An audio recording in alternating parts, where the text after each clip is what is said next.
자, 급박하게 돌아갔는데요. 오늘 아침에 윤석열 대통령의 목소리가 직접 담겼고 또 여기에 대해서 대통령실 반응이 나왔는데 아무것도 아니다, 별것 아니다 이러면서 바깥에서는 온갖 욕 바가지로 지금 대통령실이 얻어먹고 있습니다.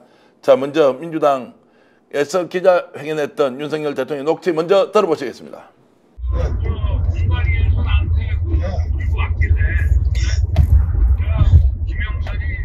경선 때도 열심히 뛰었으니까 너는 김영선이 좀 해줘라 그랬는데 이게 말이 많네. 진짜 평생을 잊지 않겠습니다. 고맙습니다. 예. 위법입니까? 아닙니까? 대통령이 저렇게 개입할 수 있습니까? 어쨌든 윤석열 검사가 박근혜 대통령을 엮어놓을 때 어디에다가 문제 제기를 했냐면 정치적 중립, 공무원은 정치적 중립이다. 그 다음에 어떤 선거에 영향을 미쳐서도 안 되고 어떤 선거에 개입해서도 안 된다. 이렇게 해가지고 윤석열 중앙지검장 한동훈 검사가 사실상 이 부분에 대해서 2년을 실형을 때립니다. 그때 그들이 실형을 때릴 때 구형을 8년 때렸고요. 재판부에서 2년을 인정을 했었는데 어떤 선거에 영향을 미쳐서도 안 되고 개입해서도 안 된다에 분명히 위반되는 행위다라고 보고 있고요. 그다음에 두 번째가 아니 거기서 핵심은 그거라니까요. 네. 국민의힘에서 지금 주장하는 바가 민간인 신분이다. 네. 그 말을 했을 때는 그거 좀 해주세요. 민주당 내에서도 법률적 검토를 했는데요. 모의, 실행 이 부분을 이야기를 하는데 실행은 5월 10일 날 됩니다. 그렇죠. 5월 9일 날이 모의가 되는 거고요. 그렇죠. 그렇기 때문에 이거는 이 법조인들 열이면 열 모의와 실행에 있어서 가장 중요하게 보는 것은 실행이다. 실행은 5월 10일 날 되고 5월 9일 날은 모의로 보기 때문에 권성동이 민간인 시절에 했는데 뭐가 문제가 되냐라고 오늘 이 발언을 합니다. 그럼에도 불구하고 더불어민주당 법률 검토는 실행이 가장 1차적이기 때문에 5월 10일 실행이 됐기 때문에 이 부분에 대해서는 위반이다. 근데 그거는 상대방이 또 이렇게 얘기를 할 수 있어요. 실제 김영선을 공천한 거는 이 대통령의 9일 발언하고는 무관한 것이다. 이 사람을 우리가 점검을 해보니 괜찮아서 우리가 그냥 하는 거다. 이렇게 주장을 해버리면 네. 모의하고 실행이 끊어져요. 네. 근데 제가 생각하는 내용은 모의하고 실행 끊어지고 말고 다 필요 없어요. 당선인 신분이 되면 그때부터 이 사람에게는 중립 의무와 그런 의무가 다 부여된다고 판단을 해야 되는 거예요. 네, 그 부분에서 당선인 신분과 대통령 신분에 대한 부분은 기본적으로 법조인에 따라서 그렇죠. 다수설과 소수설로 나눠질 가능성이 높지만 모의와 실행에 있어서 실행이 더 중요하다.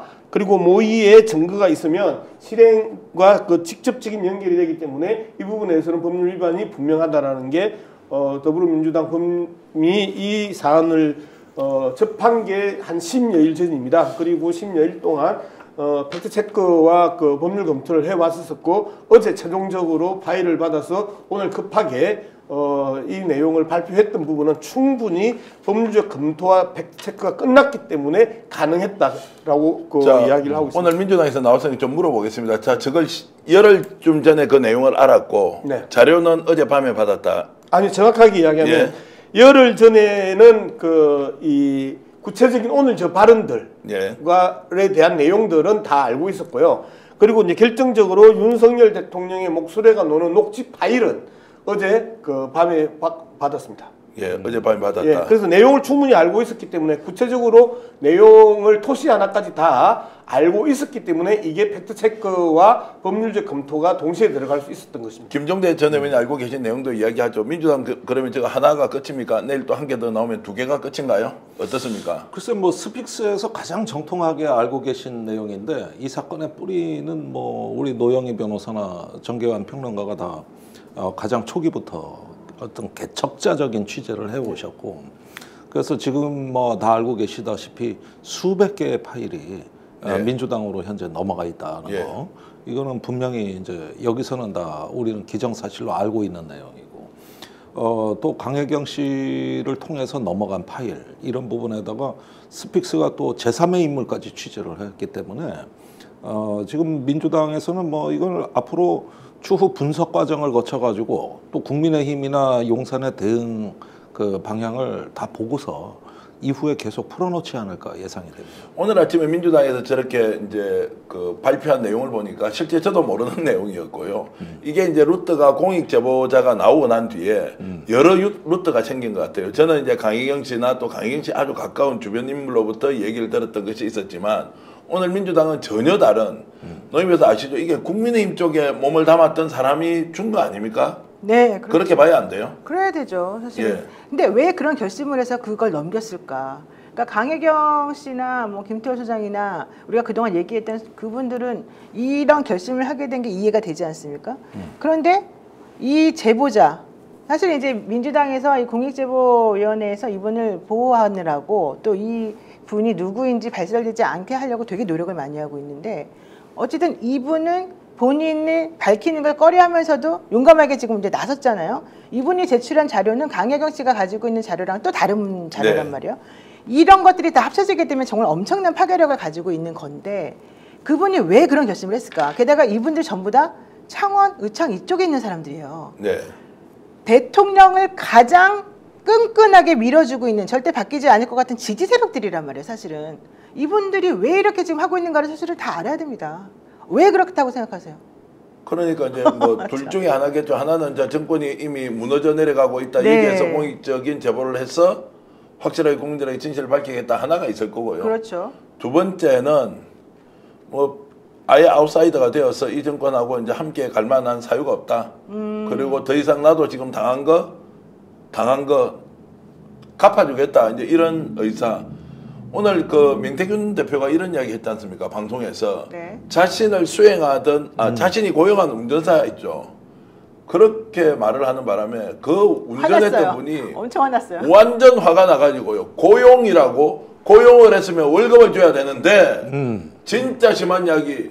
아니 본인은 어디 가서 금일봉도 받아오더만 그것도 나한테 주지 않고 무슨 고용을 했다는 이야기냐. 이런 이야기까지 터져 나오는 걸로 봐서는 심상치가 않다. 주변 상황이 이제 이런 것이고요. 그래서 그분이요, 그 고용당에서 운전을 해줬다는 그분이요, 완전히 이용당한 걸로 사실 그 동네에서 유명하시거든요. 근데 그분이 내가 제보자냐라고 하는 말을 이 명태균 씨가 사실은 다 퍼뜨리고 다녔다는 거예요. 이 제보가 나간 이후에.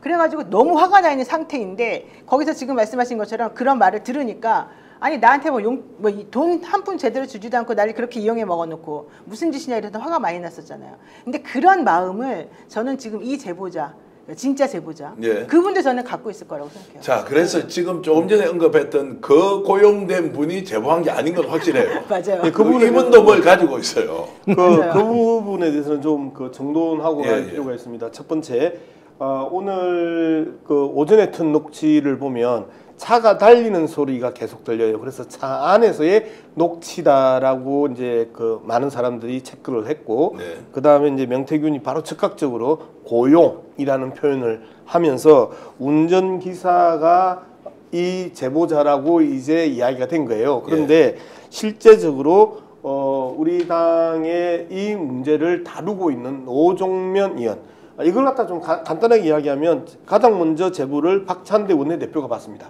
그리고 박찬대 원내대표가 아주 절실하게 그 제보자를 설득을 하고요.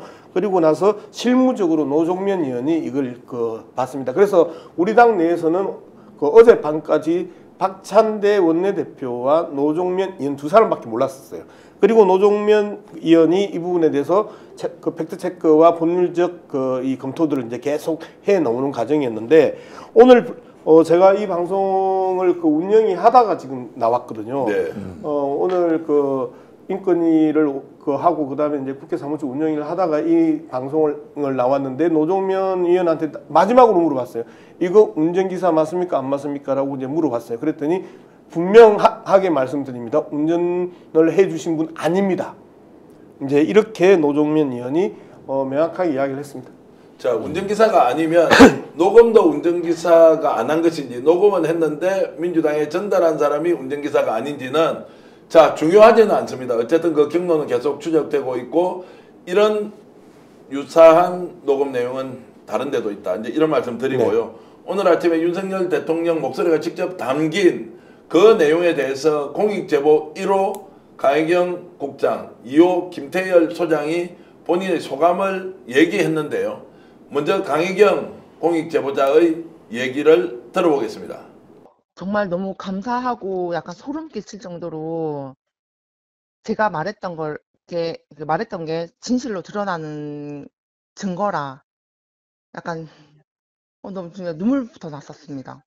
정말 개인적으로 너무 지금 현재 상황이 너무 안타깝거든요. 좀 속상하기도 하고 왜 자꾸 저렇게 끝까지 숨기려고 애를 쓸까? 그리고 이제 제가 전원으로 계속 전화하다 보니까 강혜경은 증거도 없으면서 명태균 말만 듣고 저렇게 증언을 하네. 어떻게 보면 정말 제가 거짓말쟁이 아니면 허풍쟁이로 이렇게 약간 몰리고 있는 상황이었는데 저 녹취가 나오면서 강혜경 말이 맞구나. 강혜경 말이 진실이구나. 그 명태균은 또 명태균 대표님 정말 내일 운영위에 나와 주셨으면 좋겠어요. 자, 저희들이 이제 급히 어렵게 인터뷰를 전화 통화를 하면서 자막을 좀 못 붙였는데 뭐 말씀은 충분히 들었을 것 같고 본인이 혼자 지금까지 했던 이야기가 실제 사실로 이제 확인되어서 놀라기도 하고 그랬다는 얘기입니다. 또 오늘 저렇게 얘기했을 때 김태열 소장에게도 소감이 어떤지 한번 물어봤습니다. 직접 들어보시겠습니다. 강혜경 씨가 국감에 나가기 전까지도 강혜경 씨의 일방적인 주장이다, 들은 소리다, 전에 들은 소리다라고 하면서 모든 사람들이 강혜경 씨의 어떤 진실에 귀를 기울이지 않았습니다. 그래서 강혜경 씨가 국감에서 직접 나가서 선서를 하고 그렇게까지 했는데도 또 모든 언론과 사람들은 강혜경 씨의 진실을 믿어주지 않았습니다. 이제는 오늘 이렇게 대통령님의 음성까지 나온 상태에서는 강혜경 씨의 모든 하나하나의 발언들이 진실로 받아들이면 좋을 것 같고 내일 또한 강혜경 씨가 국감에서 증언을 할 건데 그 모든 사실들을 진실로 받아주시면 고맙겠습니다. 자, 김정대 의원, 네. 이분이 이제 굉장히 지금 안정되어 있습니다. 처음에는 긴장도 하고 걱정도 많이 하고 최근에 며칠 동안 계속 검찰에 가서 수사를 받았거든요. 조사를 네. 받고 했는데 굉장히 안정되어 있으면서 이제 상황을 좀 관리하고 있는다는 건 좀 안심이 되진 않습니까? 그 안심의 내용이 말이죠. 예. 지금 명태균 씨가 알던 사람들은 명태균 씨한테서 다 떨어져 나간 것 그래요. 강혜경 씨, 김태열 씨, 그 다음에 아까 뭐 운전했다는 분, 그 다음에 또 다른 증언자, 진짜 이번에 녹취 파일을 제공하신 분, 계속 지금 나오는데 이분들의 전부 공통점은 명태균 나쁜 놈이다, 뭐 이런 식이에요. 거짓말하고 있다. 그러니까 혼자가 아니라는 것 때문에 안정된 것이죠. 네.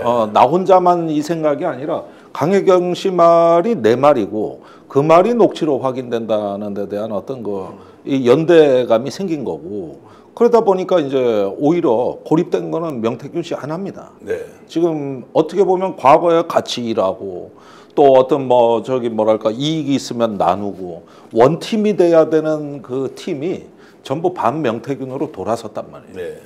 이런 어떤 분위기를 또 한편 그 무언의 어떤 그 메시지가 저기 깔려 있다고 보는 것이죠. 저 민주당도 굉장히 발빠르게 움직이면서요. 네네. 김태일 소장이 사실 좀 걱정을 하던 게 공익제보 신청을 했는데 공익제보자 결정을 안 해주니까. 네. 그런데 이제 알고 보니까 민주당에서 오늘 아마 이동혁 변호사입니까? 심사에서 심사를 한 오늘 면담하러 내려가고 빠르면 내일 또 늦어도 다음 주 초에는 공익제보자 2호로 이제 최종 결정을 하던데요. 네. 생각보다 절차는 있긴 하더라고요. 네네. 그런데도 전현희 위원장이 직접 나서서 전화하고 담당 보좌관 그리고 뭐 변호사 이렇게 나서서 적극적으로 하는 거 보니까 네.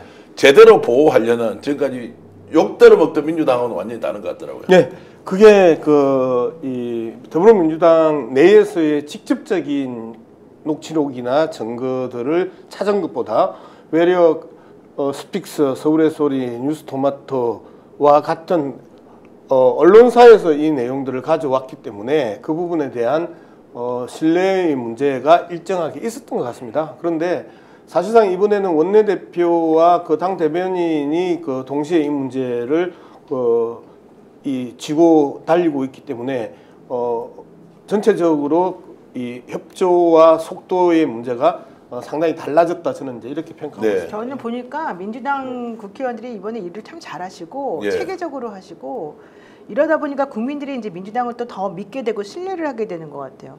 그러니까 다른 사람들처럼 혹은 예전처럼 말로만 보호해준다고 그래놓고 진짜 제대로 보호도 안 해주면서 이렇게 걱정하게 만드는 그런 시스템이 지금 아니더라고요. 제가 이제 이쪽에 와서 확인을 해보니까. 그런데다가 많은 분들이 이제는 더 이상 참을 수 없다라고 하는 것에 다들 공감을 많이 하시다 보니까 현실적으로 지금 민주당이 하는 것 플러스 국민들이 다 같이 나서고 있어요.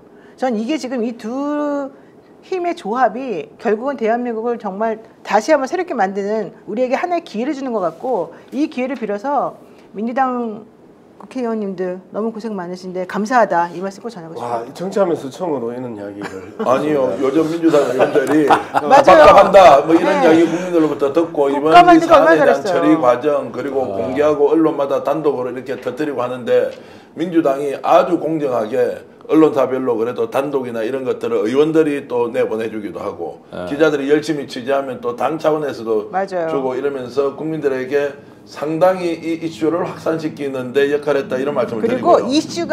이슈도 그렇지만 민주당이 예전에는 분열되고 막 자기네 내부에서 싸우는 것 같은 느낌이 막 들었잖아요. 네. 이번에는 22대는 절대 안 그러는 거예요. 네, 네. 그러니까 그런 것들에 대해서도 좀 국민들이 안정감을 느끼는 것 같아요. 아유, 고맙습니다. 자, 오늘 여러분들께 처음으로 저희들이 공개하는 녹음 이제 말씀드리겠습니다. 독점. 녹취죠. 녹음 내용인데요. 명태균 씨와 김영선 의원 간에 국회의원 당선 이후에 당신이 바로 여론조사 대가로 공천받았던 거 아니냐, 윤석열 대통령한테 아무 돈도 받은 게 없다라고 하는 내용을 최초 공개하겠습니다. 명태균 여론조사 대가로 김영선 공천 받았다 하고 있는 내용인데 워낙 다이내믹한 이야기여서 조금 길지만 들어보시면 아, 이런 것이었구나 판단할 수 있습니다. 영상 저희들이 녹취 내용 공개하겠습니다. 대표님 왜 얘기해? 하지 말라니까요. 대통령이 알아서 하겠다 하는데 왜 그래요?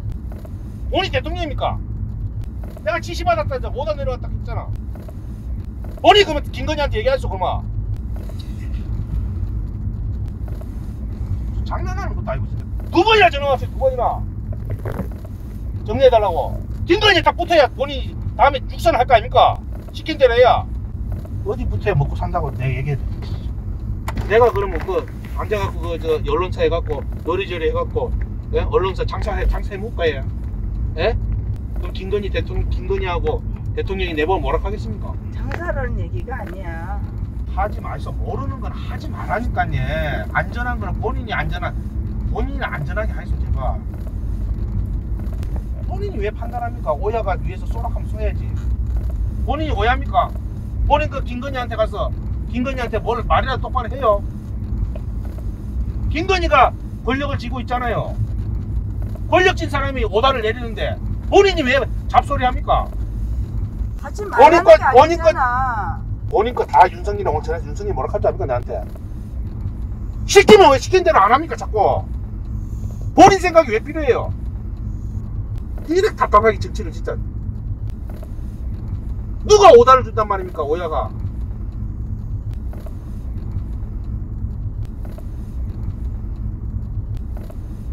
여러분 놀라시죠? 이건 너무 충격이다. 앞뒤 스토리를 갖고 해야 하고요. 저희들이 준비한 영상 두 번째 영상인데요. 더 충격적인 내용 들어보고 앞으로 돌아가서 저희들이 설명해 드리겠습니다. 두 번째 준비한 영상 직접 여러분과 녹음 공개하겠습니다. 내가 꼭 그런 얘기를 해야 됩니까? 시키면 시킨 대로 하이소 그냥. 내가 지금 여론조사 장사합니까? 내 여론조사 해갖고 돈 10원이나 남기는 거 봤어요. 그 벌은 못 주고 내가 그러면 그 앉아갖고 그 저 언론사 해갖고 요리조리 해갖고 예? 언론사 장사해 못 가요. 예? 그럼 김건희하고 대통령이 내보면 뭐라 하겠습니까? 나도 하기 싫어요 지금. 그래 해야 대표님도 공천받고 다른 사람도 하고. 내가 대통령한테 그러면 대통령이 지금 됐는데 당신은 정권 교체해서 여론이 적으니까 그냥 이해하고 그래 하소 이래 할까요? 김영선이가 이래 하라는데 아직도 본인이 뭘 잘못했는지도 모르. 오야가 쏘락하면 쏴야죠. 청와대에서 계속 가니까 청와대에서 예? 지역 조사하는 거 ARS 돌리는 그거 받아야지. 내가 임원을 남거나 돈을 벌거나 어떤 행위를 하게 되면 대표님하고는 아무도 공천 못 받아요. 오로지 대통령하고 사모님을 위해서 모든 걸 희생했어야 그래야 거기에 대한 반대급부를 받을 수 있는 거예요. 내가 장사 잘하고 할 수 있어요. 내가 김건희한테 윤석열한테 돈 받은 거 있습니까? 예? 그러니까 내가 가서 김영수에 공천 달라고 하고 저 공천 달라고 이야기할 수 있는 거지. 예? 사람 족보도 열심히 앉아가지고.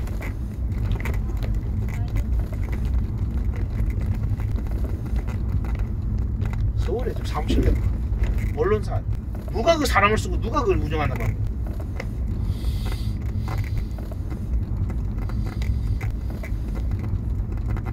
밤에 괜히 열받고 그러는데 시키는 대로 무조건 하겠다. 본인 육선되고 아무 내하고 인연 끊고 그냥 마음대로 해도 돼요. 자, 전 의원은 이제 전체적으로 이야기는 좀 어려운데 지금 첫 번째 당선 이후에 명태균 대표가 어떤 사안 때문에 엄청 꾸지람을 하는 거예요. 저거 그거 아니에요? 부의장? 부의장 맞죠? 부의장 혼자 나가니까. 혼자 나가는데 오야의 동의를 구하지 않고 왜 부의장을 나갔느냐. 그 당시에 경남신문에 이런 보도가 나왔는데 여러분 잠깐 이제 띄워드리겠습니다. 네. 자, 국회 부의장 갑자기 나가려고 욕심을 내는 거예요. 그러니까 6월 1일 날 보궐선거에 들어갔는데 7월 달에 국회 부의장 선거를 하는데 그렇게 무리수를 두고도 다시 부의장 나가는데 이거 대통령 부부한테 얘기해서 내 부의장 좀 되게 해달라 라고 요구를 하는 거예요. 명태균은 공짜 여론조사 해주고 공천 받아왔는데 거기다가 자기 돈 한 푼도 안 내고 보궐선거에서 국회의원 당선을 시켜줬는데 다시 이거를 국회 부의장 나오겠다고 하니까 억이 막히는 거예요. 저거 보세요. 6월 23일 날. 6월 23일. 네, 6월 23일 날. 저걸 이제 언론에다가 김영선 의원이 국회 부의장 출마 검토한다고 나오니까 이걸 이제 용산에 이야기해서 동의를 받아달라. 뭐 이제 이렇게 하면서 저 싸움이 일어난 거고요. 어떻게 보십니까? 저 정도면 아예 상황 파악 전혀 못하는 거 아닌가요? 일단 뭐 저 내용의 그 김영선과 관련된 내용보다는 지금 이야기하는 표현들이 이제 엄청나게 강한 표현들 있잖아요. 김건희 권력 쥐고 있는 사람이라는 부분에 대해서 정확하게 김건희가 권력을 잡고 있잖아요. 라고 이야기를 했고, 제가 이제 눈여겨본 건 김영선뿐만 아니고 저 공천 달라고 한다. 저가 어디냐면 김진태를 비롯한 그 박완수 등등 네. 그동안에 이야기됐던 저도 내가 공천 달라고 할 수 있는 거다. 내가 돈을 한 푼도 안 받았기 때문에 만약에 내가 돈을 받았으면 김영선 당신이나 저도 내가 공천 달라고 할 수 있겠냐라는 표현이 저는 강력하게 꽂히면서 이 부분이 말 그대로 김건희의 공천 개입이 구체적인 증거로 드러난 발언이다. 저는 이렇게 이야기할 수 있겠습니다. 자, 저기서 김영선 의원이 한마디도 반박을 못해요. 네. 완전히 고양이 앞에 쥐야. 보니까 아주 심하게 가스라이팅 당한 상태입니다. 거의 뭐 지배당한다는 표현이 맞다고 봐야 될 것 같고, 그리고 김건희 여사를 통해 가지고 이제 명태균이 자기 질서를 만들려고 하는 것 같아요. 뭔가 좀 여사한테 집중되는 어떤 그 시스템, 이걸 위해 가지고 고분고분하게 오야하되 오야가 군소리 누구예요? 없이. 저기서 오야가 누구예요? 그 오야야 뭐 당연히 여사겠죠. 지금 김건희한테 붙어야 사는 거고 김건희가 시키는 대로 해야 돼. 아니 게다가 이게 두 개예요. 본인이 왜 판단합니까? 어디 붙어야 먹고 사는지 모릅니까? 이게 지금 말이 되는 소리예요? 그러니까 이걸 보면은 아이고. 일단은 확실히 이거는 정말 정치에서 패륜적이라고 얘기하는 줄서기하고 그런 것 또한 비선에 의한 줄서기 정치의 어떤 아주 전형적인 민낯이라고 볼 수 있는 거거든요. 그래서 이런 걸 가지고 버럭 화를 내고 완전히 김영선을 장악해가면서 곧 다른 사람들까지도 나눠줘야 되기 때문에 세를 확장하고자 하는 어떤 아주 야심과 열정이 지금 가득 차 있어요. 명태균 씨 같은 경우. 그러니까 이런 상황을 보면은 이게 이제 집권 첫날부터 망가진 정부구나. 네. 아까 그 대통령 녹취가 그게 집권 첫날 아마 첫 번째 업무였을지도 몰라. 취임식 네. 끝나고 첫날부터 불법이다. 첫날부터 불법이면 그러고 나서 6월까지 그냥 쭉 밀어붙인다. 더 웃기는 게 사실은 뉴스타파에서 보도가 나왔는데 지금 이게 묻혔어요. 하도 이게 충격이어서 대통령이 선거 기간 동안에 불법으로 선거 캠프를 운영했대잖아요. 서초동에 사무실이 있었다고 네. 나왔는데도 이제 강남 사무실이라고 이름을 예, 붙였고 화랑이었고 그 주인들을 나중에는 다시 자기가 또 쓰잖아요. 그거 엄청 큰 거였거든요. 그래서 보세요. 들어가기 전부터 대통령 되기도 전부터 그런 불법적인 행동을 한 사람이 5월 9일까지도 저렇게 나쁜 행동을 하고 보세요. 지금 다 연결이 되는 거예요. 근데 유사사무소는 선거법에 진짜. 셉니다. 아주 세죠. 굉장히 센 죄라 가지고 되게 큰 거예요. 그 진보당에 지금 오늘 윤정호 의원 나오던데 그분이 초선 때 그걸로 낙마한 그러니까. 거예요. 거기에다 벌금까지 억대를 물었어요. 저기 그거 다 개원해야 됩니다. 거기를 이진석 의원이 자기도 들어가고 싶은데 안 껴줘가지고 문제였대잖아요. 자, 터져 나오는 것마다 다 불법입니다. 그래서 그러니까 뭐 불법 논쟁을 한다 만다 지금 대통령실에서 뭐 취임 전이기 때문에 문제 없다. 지금 막 기자들끼리요 댓글 퍼나르면서 난리가 났습니다. 네. 야, 해명 한번 봐라. 이게 무슨 해명이냐. 그런데 그 사실상 이 명태균 듣기 좋으라고 해줬다라고 이야기하고 기억에 남을 만한 그 전화 통화는 아니었다라고 하는데 대통령실 해명 자체가 지금 말이 안 되는 게 이미 한번 명태균에 대해서 경선이 끝난 이후에 단절했다라고 표현했었거든요. 단절이라는 표현을 했습니다. 그러면 당시에 그 경선이 언제 끝나느냐 하면 11월 5일 날 끝납니다. 21년 11월 5일 날 윤석열이 대통령 후보가 돼요. 그때 이제 단절했다고 이야기를 한 거예요. 그러면 이거는 한 해를 넘겼잖아요. 그 다음에 5월 9일 날 통하잖아요. 5월 9일 날 통하면 이미 대통령실의 1차 해명이 그 거짓말로 드러난 사건이란 말이에요. 그러면 또 5월 9일이 어떤 날이냐? 내일 대통령 취임이니까 수많은 외교사절과 수많은 그 이 방문 계획을 만나고 이야기할 수밖에 없는 상황이 정말 눈코 뜰 새 없이 바쁜 시간대에 굳이 김건희를 옆에 앉혀놓고 그 윤석열이 전화를 하는 거잖아요. 이제 이 사건을 보면서 이런 상황에서 기억이 안 나고 인상 깊은 내용이 아니고 충분히 이 부분에 대해서 그 우리가 의미를 부여할 만한 전화는 아니다라고 이야기할 수 있느냐? 아니라는 거죠. 그래서 이 내용에 대해서 기자들이 이 부분에 대해서 이제 믿지 못하는데 오늘 이준석이 아주 재밌는 이야기하죠. 말미잘보다 못한 대응이다.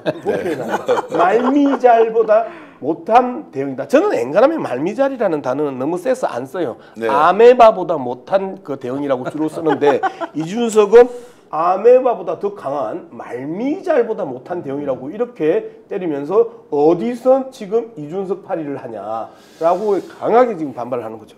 웃을 때 복이 와요. 입벌구 정권답다 이 말씀 주셨고요.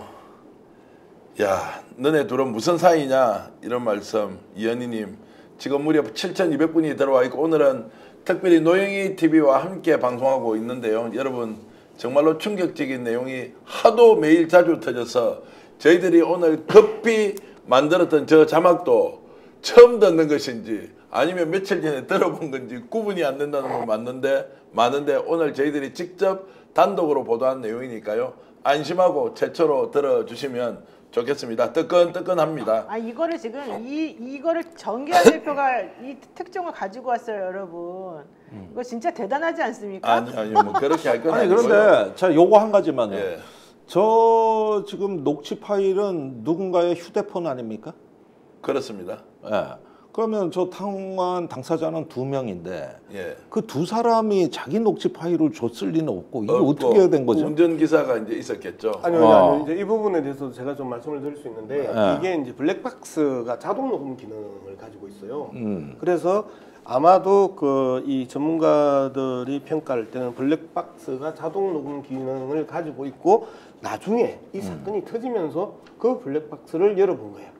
그러니까 이런 내용이 자동 녹음 좋습니다. 기능이 이건 이해가 가는데 아니 그렇지 행적인데요. 않아요. 실제로 지금 운전했던 저 차는 제가 처음엔 이거 넘버가 88몰로 시작되는 건데요. 예. 거기에는 블랙박스가 없습니다. 없습니다. 그 차가 아니고 이거를 한 사람은 사실은 녹음기를 항상 들고 다녀요. 예. 그래가지고 녹음을 해갖고 다녀요. 그런데 지금 이제 민주당에서는 이 최초 발원지 그다음에 전달자를 보호하기 위해서 민주당이 이렇게 쭉 하는 것은 선의의 거짓말일 수 있다. 이보세요. 이 정도 이야기를 했으면 그냥 넘어가면 돼요. 예, 알겠습니다. 왜 이걸 가지고 11월 2일 오후 2시 서울역 4번 출구에서 더불어민주당이 오랜만에 장애 집회를 합니다. 여러분들이 정말 많은 가족들과 함께 손에 손잡고 나와주시는 게 애국이다. 네. 탄핵이 민생이다. 저는 그렇게 생각합니다. 저도 나갈 거예요. 그날. 나가고. 감사합니다. 저 2시에 거기 나가려고요. 노인TV 라이브 한번 하시죠. 그러면 그때 우리 스펙스가 받아서 공동 통솔 한번 하겠습니다. 좋아요. 예, 그렇게 해서 이제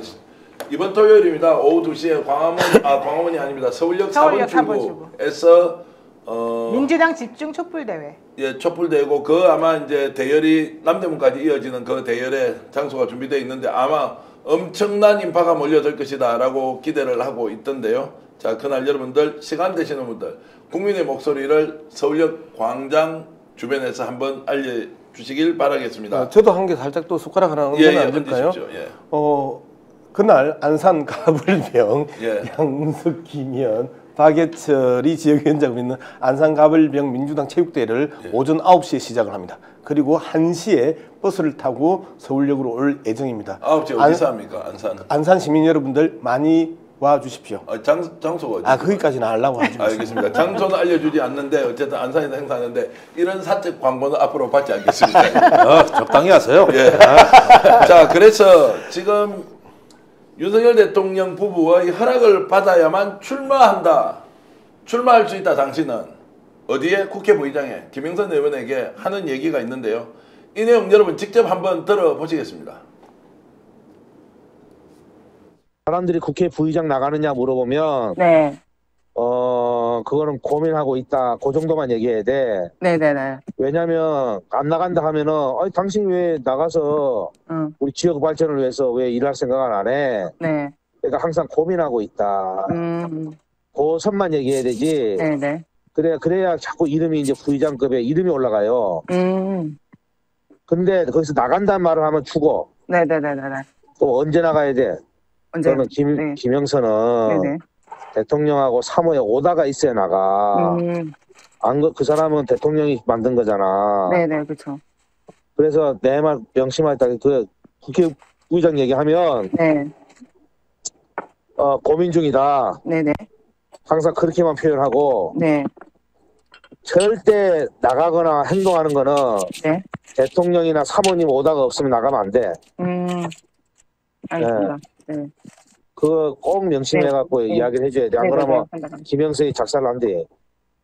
자, 김영선이 작살나는 이유는 대통령과 사모의 오다가 없으면 국회 부의장 나가서는 안 된다. 이게 중요하고요. 두 번째는 그 사람 누가 만들었는지에 대해서도 자, 그러면 지금까지 김종대 의원 몇 번 정도 나왔습니까? 대통령 부부 김건희 여사가 김영선 공천을 줬다는 것 여러 녹취 오늘 대통령의 발언까지 포함하면 이제 이거 빼박 아닙니까? 이걸 가지고 대통령이 한 적 없다 이렇게 할 수 있나요? 글쎄 말입니다. 그런데 저 녹취에서 왜 여사가 사모님으로 바뀌지? 갑자기 사모님이란 표현이 처음 나오네. 아니에요. 더 높인 말입니까? 사모라 그랬다가 여사라 그랬다가 마누라라 그랬다가 왔다 갔다 해요? 기분 탓인가? 오늘 아침에 마누라라고 막 그랬잖아요. 열받으면 마누라. 어쨌든지 간에 뭐 표현은 뭐 그때그때 입맛대로 한다고 치고 지금 요런 정도로 보면은 거의 뭐 사실은 김건희 여사를 사칭해서 본인이 설계사 역할까지 다 하는 거예요. 네. 그러면 왜 김영선 의원이 부의장에 출마하면 안 되는 거냐? 이건 좀 따져볼 필요가 있을 것 같아요. 왜 그러냐 하면은 사실은 이 김영선 의원 하나만 만드는 게 명태균의 설계가 아니기 때문입니다. 그렇죠. 이 무렵에는 박완수 경남지사, 김진태 강원도지사 해가지고 주변에 말하자면 김핵관 세력, 윤핵관이 아니라 여사의 세력을 만드는 데까지 만들었죠. 그때는 확장돼 있었고, 그렇죠. 확장돼 있었죠. 그리고 또 그런 교두보가 탄탄해야 되는 이유는 뭐냐면 윤핵관을 견제하기 위해서입니다. 맞습니다. 그렇다면은 이런 어떤 질서 정연하고 오와 열이 맞는 뭔가 좀 단단한 대오를 쭉 만들어 가지고 우리가 여사를 뒷받침하고 대통령을 갖다가 우리가 장악을 해야지. 저 윤핵관 간신들한테 뺏겨서야 되겠냐고. 그러면은 잘난 체 해서는 안 되는 거예요. 첫째로 이런 조직이 공동체로서 유지가 되려면은 튀면 안 돼. 잘난 체 좀 하지 마. 그리고 내가 설계해 주는 대로 다 따라와. 이게 말하자면 논산훈련소의 조교 같은 말투요. 요 말투가. 그래서 쨈마 사단장님 곧 오시잖아. 이 자식들아 차려 열중시오 동작 봐 뭐 이런 거. 이런 식으로 지금 진화하고 있어요. 진화하고. 네. 그렇게 보니까 전체적으로는 뭐 제가 보기에는 이미 이 정도 수준이면은 정권의 뭐 2인자, 3인자 이런 어떤 그 반열에 스스로를 올려놨다. 그리고 여기서 이제 여사가 실제로 뭐 오다를 내리고 뭐 저기 뭐냐 상의하는 것도 있지만은 나는 선제적으로 명태균이 먼저 상상력을 발휘해서 판을 짜고 여사를 끌어들이는 형국으로 사태가 전개된 거 아닌가 싶어요. 이게 다 여사의 뜻이고 대통령의 뜻이고 이게 아니라 자기 뜻이요. 자기 뜻인데 거기에 여사와 대통령을 최대한 끌어들이고 그래서 만들어 나간다. 그게 빌드업한다. 국민의힘 논리예요, 의원님. 그래요? 어쨌든 명태균이 이제 짰다는 것은 명태균이 대통령 부부를 처음 만났을 때 대통령은 장리무사, 김 여사는 안전뱅이 주술사라고 표현했던 것. 나름대로 그림을 그리는 이제 김종대 의원의 지금 분석 딱 맞아 떨어지는 거죠. 예.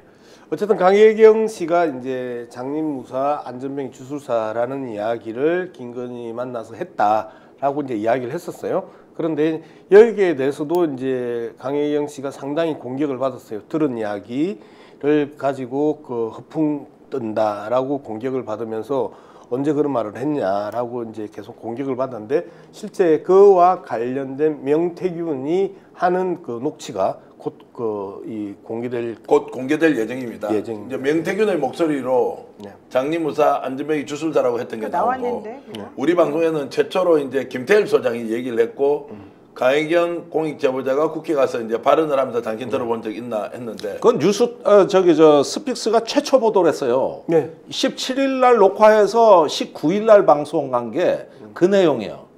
그 내용은 김종대 의원하고 저하고요.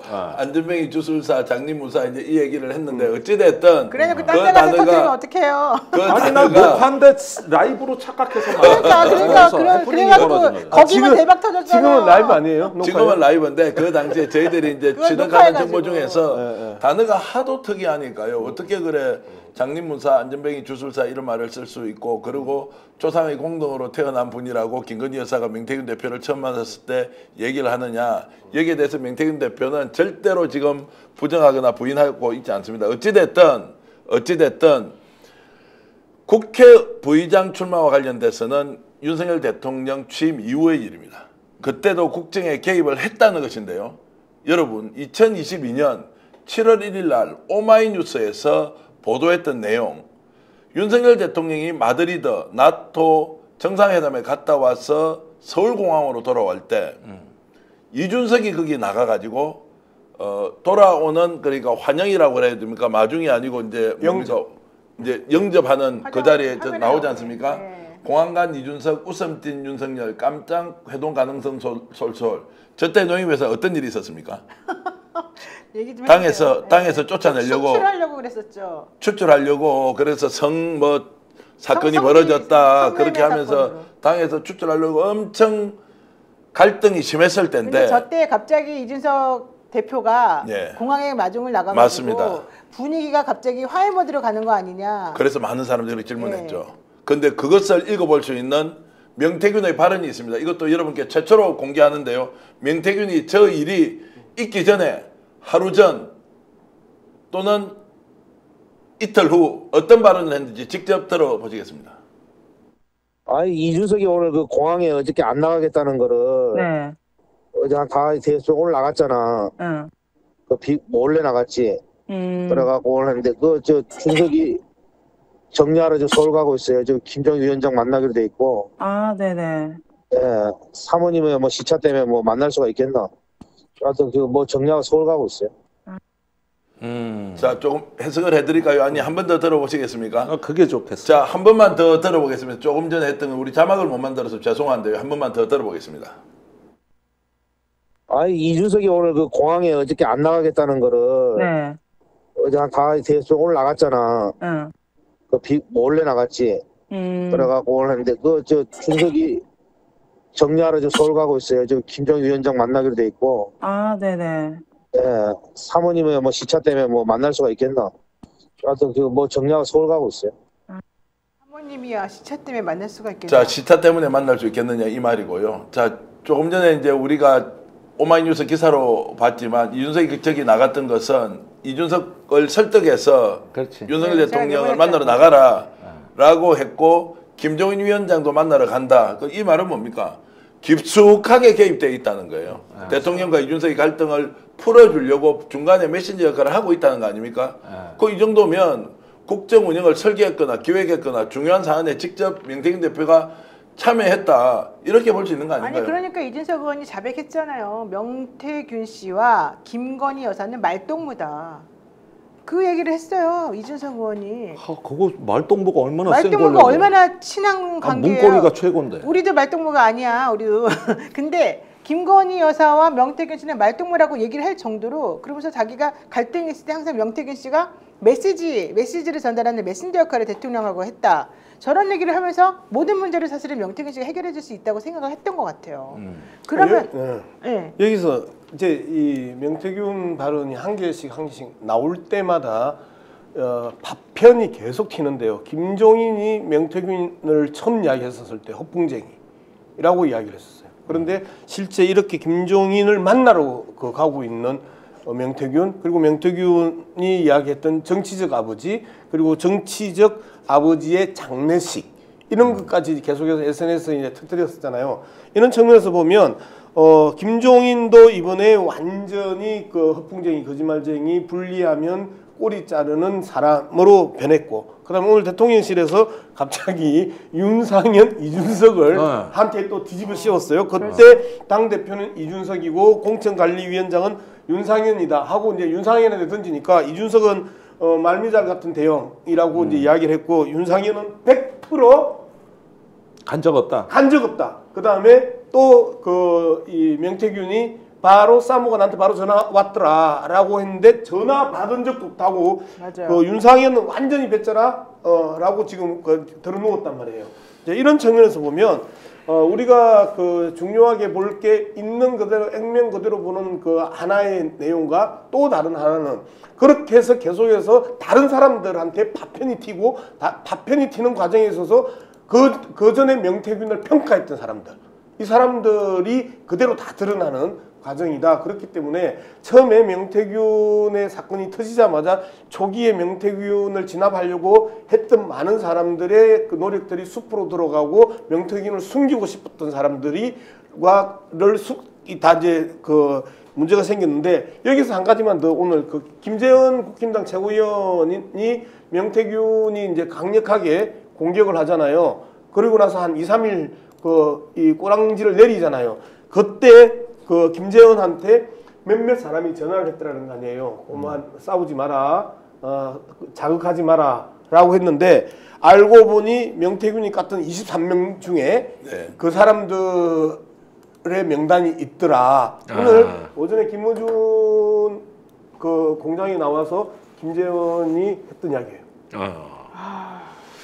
자, 그래서 이제 이런 상황들을 종합해 봤을 때 용산이 윤석열 대통령 부부가 고립되는 거 보이지 않습니까? 각자 살기 위해서 그냥 관계없다, 나는 모른다 라고 하면서 대통령은 대통령대로 남한테 책임 떠넘기고, 그 떠넘김을 받는 사람은 무슨 소리냐, 지금 이거 내한테 할 소리냐 라고 하면서 적진이 분열되는 거 보이지 않습니까? 이제 이럴 때 명태균 대표가 과연 어떤 선택을 할지, 오늘도 제가 연락을 취해봤고 주변 인물들과 통화했는데, 오늘 유독 명태균 대표는 자신과 가까이 지내던 사람과도 전화통화를 하지 않았습니다. 지금 그러면은 명태균 대표가 어디 갔느냐, 산소에 갔다, 지금 가지고 있는 걸 다 불태우겠다라고 했는데, 알고 보니까 민주당에서 확보하고 있는 그 데이터가, 녹취가 명태균이 했던 발언이 아니면 본인이 품고 있던 그것까지도 민주당에 들어가 있을 수 있다. 그러면 어떤 선택을 하더라도 명태균은 지금 협상을 할 수 없어요. 그러니까요. 그러면 판단을 제대로 해야죠. 예. 이 타임에 내가 할 수 있는 게 과연 무엇인가. 지금 자기는 뭘 무기를 쥐고 있어야지 어쨌든 뭔가 좀 얘기를 해볼 거 아니겠습니까? 근데 지금 가지고 있는 무기가 하나도 없는 거예요. 그 무기는 이미 다 저쪽에 가 있어. 사실상 오늘 오전에 그 더불어민주당이 폭로했던 윤석열 대통령의 녹취, 이게 명태균이 이야기했던 결정적인 거 2개가 있는데 이거 2개 터지면 아무도 그 감당하기 어렵다라고 그렇지. 했던 그 결정적인 2개 중에 1개가 사실 오늘 터졌던 내용입니다. 네. 그리고 그러면 이 부분을 민주당이 터뜨리면서 더 이상 명태균이 현 정권 그리고 대통령 부부 그다음에 국힘당과 그 거래할 수 있는 거래 이 조건이 없어져 버린 거예요. 이제 이런 상황에서 그게 없어지면 어떤 문제가 생길까요? 이제 말하자면은 예. 우리는 더 알고 싶은 게 있거든요. 예, 그래도 예, 숨겨놓은 자료에서 예, 예.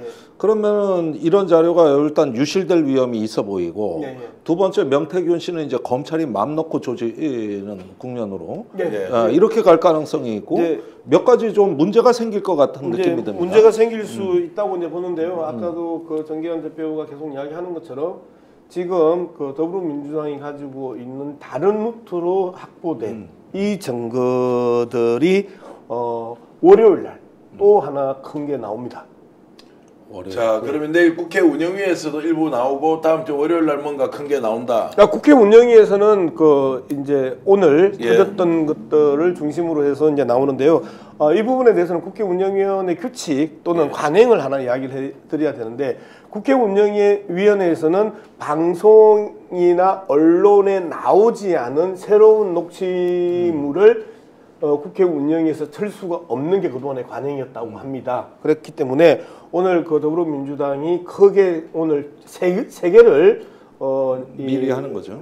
터뜨렸던 게 오전에 터뜨렸던 것, JTBC에 터뜨렸던 것, 그 다음에 앞서 말씀드렸던 그 안전병이 주술사, 그 다음에 장림무사의 내용을 강혜경 씨나 다른 사람의 이야기를 통해서 그 이제까지는 이야기가 됐는데 네. 명태균이 직접 이야기하는 그 내용이 이제 그 하나가 남아 있습니다. 오늘 중으로 아마 보도가 될 가능성인데요. 이렇게 해서 오늘 집중적으로 3개를 이제 냈던 이유가 운영위의 관행상 이 정인으로 채택하지 않은 사람의 내용을 터뜨리면 이 부분은 정인 채택을 하려고 그렇게 협상했던 기본적인 의미가 없어지지 않냐라고 해서 유독히 다른 그 상임위는 그렇게 하지 않는데 운영위는 대통령실을 그 신문하는 공간이기 때문에 이런 그 관행이 있었다고 합니다. 좋습니다. 제가 그 한 가지 좀 간과된 게 있어가지고 그러는데 신용환 씨는 내일 증인으로 나옵니까? 나와요. 11일 날 예. 증인으로 나오고 제가 신용환 파일도 관심 있게 봐야 된다고 네. 저 딴 방송에 가서도 얘기를 하는데 지금 본인도 무슨 자료가 있는지 다 모르거든요. 그렇게 이야기해요. 네, 예. 맞습니다. 그 부분도 한번. 예. 6기가가 넘는데요. 가지고 있는 자료가. 그렇죠. 거의 대선 때 웬만한 자료는 다 그 회의 자료들은 다 있지 않을까 추정이 되거든요. 자, 거기에서 이제 중요한 증거가 있고 내일 저녁에 역전 용사들에는 아마 국정감사 운영위원회가 끝이 나면 신용환 교수가 다시 여기 나와서 며칠 전에 인터뷰한 데 이어서 내일 뭔가 좀 얘기를 좀 할 것 같은데 어찌됐든 지금 이제 막지 못한다. 왜냐하면 이미 숨겨놓은 진실이 하나하나씩 드러나기 시작했고요. 많은 국민들이 지금이라도 명태균 대표가 국민 앞에서 진실을 밝혀주면 좋겠다. 제가 가족들에게도 말씀을 드렸고요.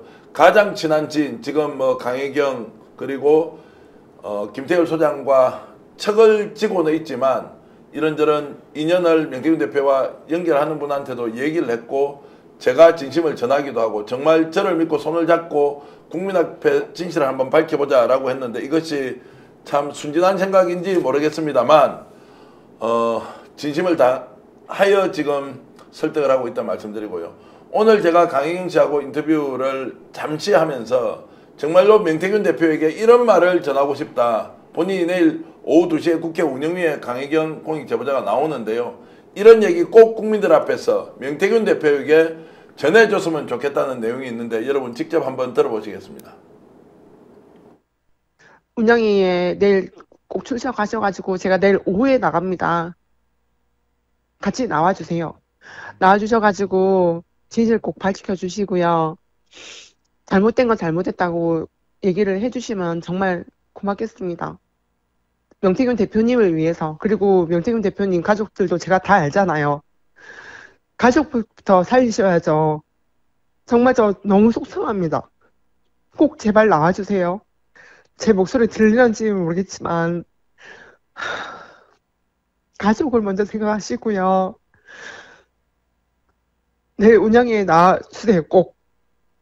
저는 김영선 의원도 정말 저는 싫고, 명태균 대표님이 저를 믿었던 만큼 저도 명태균 대표님 믿었기 때문에 더 이상 안 다쳤으면 좋겠습니다. 아, 제가 이제 들으면서 막 울면서 저렇게 얘기를 하더라고요. 야, 참 한때는 인간적 관계를 유지하면서 그래도 이제 직장 상사나 또는 오너로서 이렇게 하다가 지금 뭐 인생이 저렇게 정말 꼬여 버렸는데 마지막 순간까지 진실 이야기하자는 거고, 강혜경 씨하고 몇 차례 대화를 해보면 결국에는 대통령 부부 당선시키려고 이준석 대표 그리고 오세훈 시장 여기에 들어가는 돈 다 지방에 있는 출마 예정들한테 돈 끌어모아서 갖다 바쳐놓고 이 사람들한테 돈 못 받으니까 결국 그게 이제 부채가 되면서 갈등이 생기고 수습 안 되고 돈 돌려달라 그러니까 서울에 가서 좋은 이권까지 와서 해주겠다. 그 이권을 하나라도 명태균 대표에게 제대로 준 게 있습니까? 가족들 연락해보니까 명태균 대표 가족들도 지금 사는 게 아니다. 바깥에 나가지도 못하고요. 부모님들은 지금 아예 신경정신과 다닌다고 아침 산책도 못 나가는 이런 상황에 있는데 제일 떳떳한 사람이 용산하고요. 김종인 위원장하고 이런 사람들 아닙니까? 이준석하고.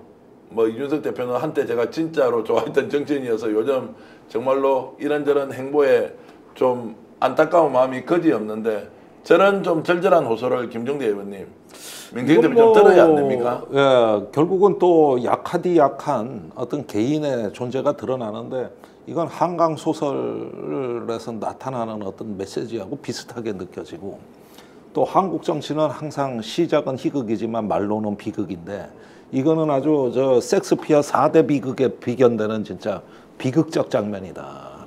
그거는 모든 건 욕심에서 시작된다. 그 몇 푼 돈 저기 저 선거 비용 이런 거 말이지. 그거 좀 어떻게 먹으려고. 그리고 그 공천 예정자들한테 돈 그거 뚫려서 돌려막고 다시 선거 비용으로 막고 이러면서 이제 걷잡을 수 없이 확산이 된 거거든요. 보십시오. 다 자기 선거 자기가 돈 내고 깔끔하게 했으면은 아예 우리가 이 존재 자체도 이런 사건은 모르고 있을 건데 인간의 욕심이 집착과 망상이 빚어내는 건데 이런 게 정치를 뒤흔들고 좌지우지한다 그러니까 얼마나 비극적이에요. 그거에다가 또 자기가 한 손에 여사와 그 대통령 권력을 쥐고 흔들어 보겠다는 저 야망이 결국은 전 국민을 피해자로 만들고 그렇죠. 전 국민이 피해자다. 이건 말씀드리고 싶습니다.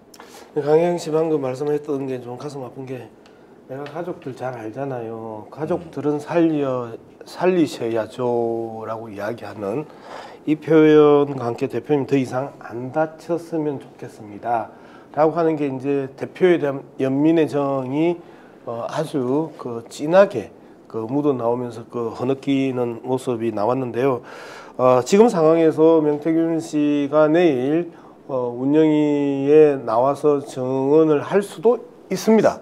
그런데 실제 명태균 씨가 나올 가능성이 없고, 그리고 사실상 이제는 명태균 씨가 안 나와도 모든 증거가 다 확보된 상황에서 명태균 씨가 현 정권과 딜을 할 수 있는 모든 무기가 다 해제당한 상황, 무장 해제가 당한 상황이기 때문에 명태균 씨가 오늘 CBS 김현정과 인터뷰에서 그런 이야기를 했다고 하네요.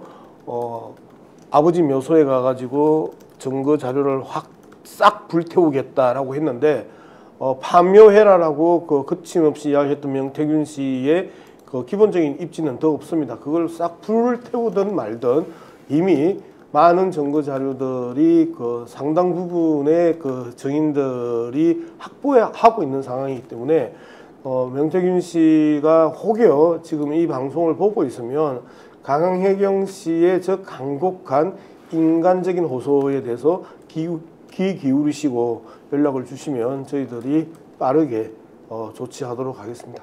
실제로 저 민주당의 그 갑자기 이름이 잠깐만 민주당의 우리 저 노종면 아니 형님 이름이 양문석 면전에서 생각이 안 나니 나 참 이게 양문석 의원이 실제로 명태균 대표 굉장히 의리를 중시하는 양문석 의원이 명태균 대표를 한번 만나보고 이렇게 많이 애를 썼는데 어쨌든 명태균 대표 지금이라도 그냥 손잡고 합시다. 이 손잡는 것은 우리가 정쟁의 중심에 선다는 것이 아니라 진실과 정의의 편에서 국민 앞에서 솔직하게 이야기하자. 강혜경 씨가 완벽하게 순수하다거나 김태일 소장이 완벽하게 아무런 문제가 없다거나 이런 게 아니지 않습니까?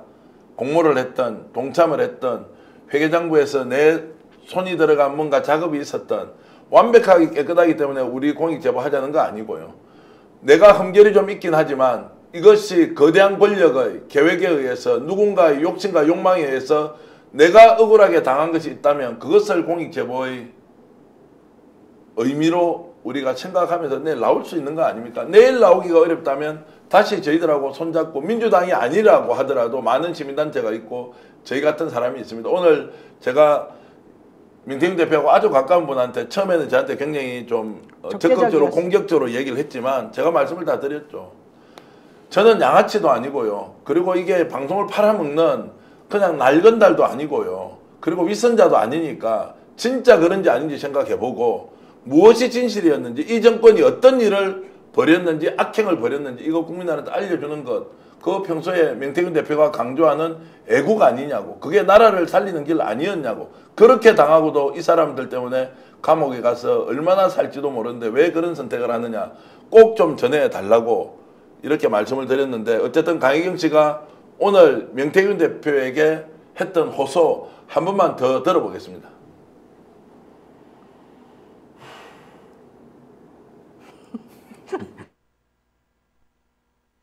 운영위에 내일 꼭 출석 가셔가지고 제가 내일 오후에 나갑니다. 같이 나와주세요. 나와주셔가지고 진실 꼭 밝혀주시고요. 잘못된 건 잘못했다고 얘기를 해주시면 정말 고맙겠습니다. 명태균 대표님을 위해서 그리고 명태균 대표님 가족들도 제가 다 알잖아요. 가족부터 살리셔야죠. 정말 저 너무 속상합니다. 꼭 제발 나와주세요. 제 목소리 들리는지 모르겠지만 가족을 먼저 생각하시고요.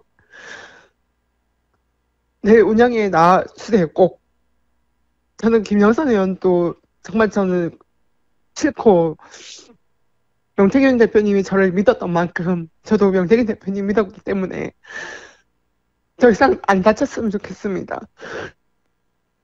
자, 명태균 대표가 꼭 다쳐야 할 사람이 아니다. 실제로 이번 이 사건을 전체적으로 보면 가장 악독한 사람 누구냐? 김영선이죠. 크게 이야기하십시오. 저는 김영선이라고 여러 번 말했어요. 그렇죠. 저만 계속 말하고 있어요. 김영선이 제일 나쁘다. 예. 너무너무 뻔뻔하고 너무너무 무책임하다. 지금도 숨어있고 행정사 한 사람한테 일을 이상한 위임장 써줘가지고 대응하자고 하면서 그 사람이 지금 나서서 공격하잖아요. 강혜경 씨하고 지금 김태일 소장을 또 공격을 하고 있고요. 본인은 나타나지도 않고 엊그제 연락은 다 됐고 검찰에서는 소환도 못하고 진짜 압수수색 예전에 한번 했던 그거 끝이고 어제 명태균 대표 집은 다시 털렸어요. 네. 오늘 털렸습니다. 오늘 털렸는데 그 내용을 저는 한겨레 신문 기자가 그 집 앞에 가 있는데 거기에 이제 수사관들이 들어와서 아무것도 없었어요. 근데 예? 아무것도 없었어요. 아무것도 없었죠. 3시간 반 만에 나와. 그런데도 이제 여론으로 의식했는지 명태균 압수수색을 하러 가는데 이미 민주당에서 오늘 터뜨려 버렸죠. 그럼 이 자료가 이제 민주당에도 상당 부분 들어가 있고 많은 공익 제보자가 또는 공익 제보의 성격을 가지고 있는 분들이 대기하고 있는데 이 문제 참 어떻게 명태균 대표가 현명하고 지혜롭게 대응할지 한번 지켜보겠습니다. 스픽스는 말하는 언론입니다. 대세는 유튜브, 그중에서 스픽스. 좋아요, 댓글, 구독, 알림 설정. 여러분이 저희를 사랑해 주시고 우리가 여러분을 사랑하는 4가지 방법입니다.